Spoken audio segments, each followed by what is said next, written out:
The black's most aggressive defense against the queen's pawn starts by breaking the most basic opening principle, giving up the center. Your opponent thinks he came out on top in the opening, and before he knows it, black hits back at the center, and in a lot of lines, wins the exchange on the bishop's long diagonal. And on top of that, if you're the kind of player who gets lost in the middle game and has no idea what to play, the Grunfeld gives you one clear plan from move 1 to the endgame. Hammer away the d4 pawn all game long. So yeah, no messing around. I'm Philip. Let's jump right in. So the Grunfeld is a sharp, aggressive response to the queen's pawn opening, and it starts with d4, knight to f6, and pawn to c4. From here, you start getting your dark squared bishop ready with g6, showing right away that you're going to fianchetto this bishop on the long diagonal, and from there it's going to put a ton of pressure on the center. After that, white goes knight to c3, and the plan here is super clear. Bring a third pawn into the center by pushing e4,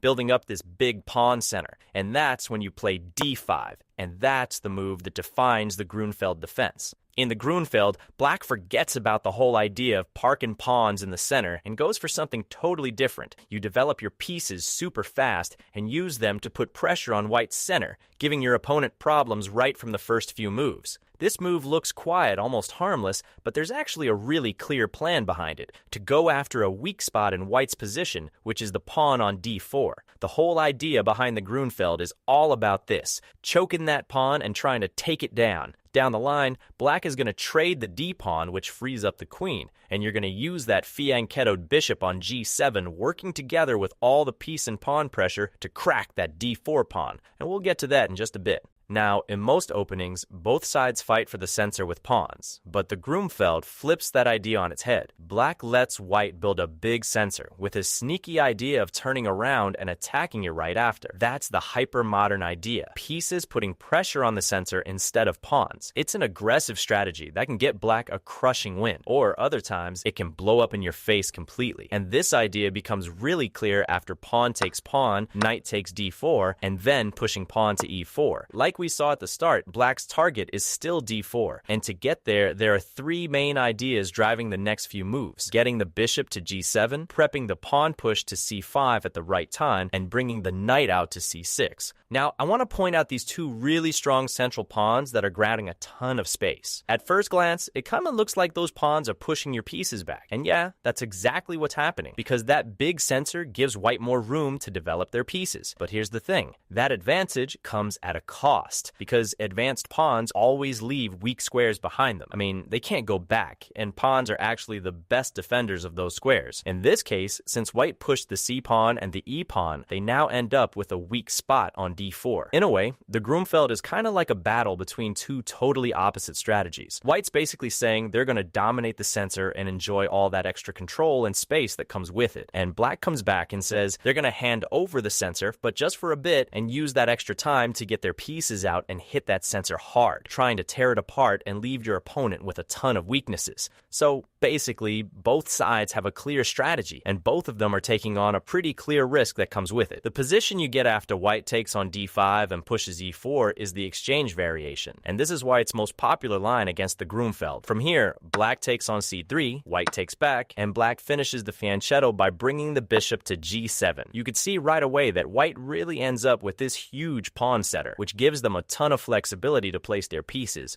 while black usually has a tough time finding good squares for some of their pieces because that center controls a bunch of key squares and can still push forward fast. For example, a move like e5 or d5 is always threatening to kick one of black's pieces back. But still, black is set up perfectly to go after that pawn center. White has a bunch of different ways to play for an advantage, and I know that if you're playing black, the position might look kind of tough. You look at the board, you see your pieces still sitting on their starting squares and that big pawn center right in your face, and you kind of end up thinking you're just worse. But the truth is, if white isn't careful, they're actually the ones who can get into trouble, and black doesn't even need any fancy moves to prove it. For example, the best move in the position isn't a developing move. It's not about getting ready to castle, and it's not even a kingside piece. The best move is rook to b1, and the idea is that it gets the rook off the diagonal of your bishop on g7. And on top of that, it's also tied to stopping your bishop on c8 from coming out. In just a bit, I'm going to come back to this move and show you everything it's threatening. So normally, white goes knight to f3, and black hits back back with c5. And I want to show you just how quickly white can come under a typical Grunfeld attack. If they play bishop to e2 to speed up development and get ready to castle, they're going to find out real quick what it feels like to get hit in the center, because black goes knight to c6, and just like that, black's already hitting that pawn 4 times. So that means white's basically forced to defend the pawn, and the natural move here is bishop to e3, because if white just pushes the pawn, black wins material with bishop takes c3 check, picking up the exchange. That's why here, white usually goes bishop to e3. Now black can pile on the pressure again with bishop to g4, threatening to grab a pawn, because one of the defenders is now getting hit. At this point, white's basically forced to play e5, which locks the pawns in the center, and on top of that, weakens the light squares. Now, another thing white can try is queen to a4, pinning the knight to mess up your plan. But this one doesn't really work, because you just go bishop takes knight, bishop takes back, pawn takes pawn, pawn takes, and bishop takes. And if white keeps pushing, pinning your bishop with rook to d1, thinking they're going to win a piece, you've got the in-between move, bishop to c3 check. And after the trades, you just pull the queen back to c7 and you're up a pawn. That's why white usually prefers to push the e5, because that push really cramps your bishop. When that happens, you just go pawn takes, you castle, white castles too, and then you play queen to d7 and swing the rook over to d8. In this position, black already has a clear initiative with all your pieces nicely developed, while white is stuck with weaknesses on a2, d4, and the light squares. This is a great example of how the position can get out of hand for white real quick. So in the exchange variation, white's got to figure out how to slow down black's counterattack, and there are a few ways to do that. The main thing is to not let the light-squared bishop join in on the attack too. One pretty creative way to do this is rook to b1, which leads to a really sharp position. By piling pressure on the b7 pawn, white makes black's life really tough, because now it's going to be way harder for black to get that light-squared bishop into the game. Of course, there are some known setups that give black an interesting, messy game, but the position's still really dangerous and sharp. Black's got to really fight here to avoid getting stuck in something horribly passive. Now, another way to deal with these problems is to hold off on developing the knight to f3. For example, bishop to c4, which is known as the classical variation. The idea behind this line is that instead of bringing the knight out to f3, white's going to bring the knight out to e2. That way, white's always ready to meet the pin on g4 with f3. This is also a really interesting strategy, where white just keeps developing the pieces and builds an attack from the center. But the strategy's still the same. You're going to put pressure on d4 with knight to c6. If white pushes this d5 now, for example, because there's a knight on e2 defending c3, you can't actually grab the pawn. Still, you're going to get an advantage. For example, knight to a5, bishop to d3, castle, and now it's time to break the center open. So keep this idea in mind when you're playing the Grunfeld. You always got to push for pawn breaks in the center. You can't let your opponent just lock down the pawn center. So the big question is, how do you go after white's center? Here, you can play e6, and this ends up being a really strong move. So basically, on top of the c5 pawn break, you can also think about e6 when the pawn's on d5 to keep attacking the center. You can't play c4 to support d5, because the rook on a1 is just hanging. Once again, it's the same tactical idea on the long diagonal. And if, for example, we see d takes e6, bishop takes back on e6, now black is better. You've got a better pawn structure. White's stuck with weaknesses on a2 and c5. Those are isolated pawns. You've got a nice c4 square for the knight, and it's a position where black is clearly better.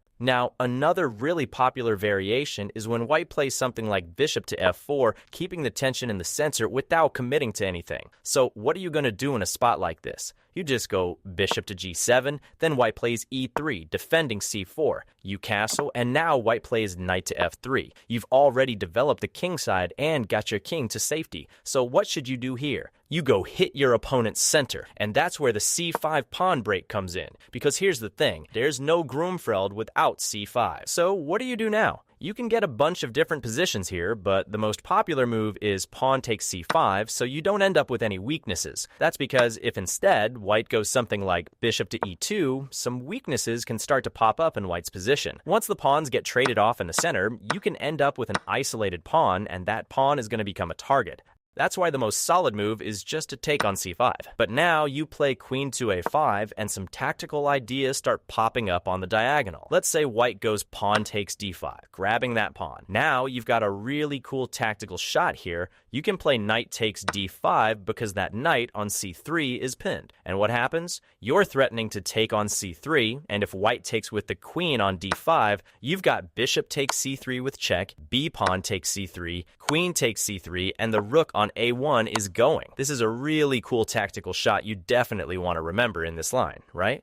Now let's look at the classical variation, where after d5, white plays knight to f3, and you just keep developing with bishop to g7. Instead of taking on d5, white can go for queen to b3, or maybe bishop to g5, which is the most popular move here. But this move doesn't really work, because you can play knight to e4, attacking the bishop, and if white takes the knight so they don't have to pull the bishop back, you take back, and now you're hitting the knight. And here's the thing, no matter where the knight goes, the pawn on d4 just drops. That's why this is a pretty tricky line for white, and usually white just goes queen to b3, putting pressure on d5. Now, of course, you could just defend the pawn, let's say with pawn to c6, but that'd be way too passive, and it goes against what you're trying to do in the Grunfeld. The whole point is to use that pawn to attack later with c5. So instead, you take on c4. White takes back with the queen, you castle, and then white hits back with e4. So here, in the classical variation, white's center gets a little more compact, and that makes it easier to defend. But on the flip side, white's already lost some tempo in development because they've already moved the queen a few times. And chances are they'll lose even more tempo if you end up chasing the queen around. For example, maybe a6 and b5 at some point pick up a tempo for you, or something along those lines. On top of that, you've still got that whole goal of breaking the center open with the c5 pawn break. That's why this is a pretty popular alternative to the exchange variation, because it's a little less risky. Sure, you've moved fewer pawns here, but you can still attack the center, and the main idea of the Grunfeld, which is all about putting pressure on d4, still applies even here. So, for example, here you play a6 to stop the knight from coming to b5 and hitting c7 twice. You, in turn, need to speed up your king side development to get your king to safety, and white plays bishop to e2. Then you play pawn to b5, like I mentioned before, hitting the queen, and the most popular move by far is queen to b3. Now you hit the center with c5, white takes on c5, and you play knight to d7, hitting the pawn. This move has a sneaky idea behind it, because if white plays the most logical move, which is bishop to e3, you go knight to g4, and from there, you just grab the pawn on c5, still hitting the queen with tempo. At the end of the day, all your pieces are working, while white, who had all that central space at first, is stuck in a tricky position and hasn't even castled yet. It's a really nice position to play, always getting white problems. So, as you can see, this opening is totally worth it if you're not afraid to take some risk for a messy tactical game full of complications. And you can see how this bishop on g7 turns every mistake your opponent makes into an instant counterattack. But here's the problem nobody ever tells you about. No opening for white gives you that same fianchetto bishop ripping through the whole board without making you memorize tons of theory. Except one, and that's exactly the one I'm going to recommend. So click on the video that's popping up on your screen right now to check out the Larson attack. No theory to memorize, an opening full of deadly traps, a plan where the knight on f3 creates a new threat every single move, and a system that works against everything your opponent plays. It's the opening that sends your opponent into panic mode before move 5. Click now, because if you stop here, you already know how this story ends. If you enjoyed and learned something new, make sure to hit the like button, subscribe to the channel, and I'll see you in the next video.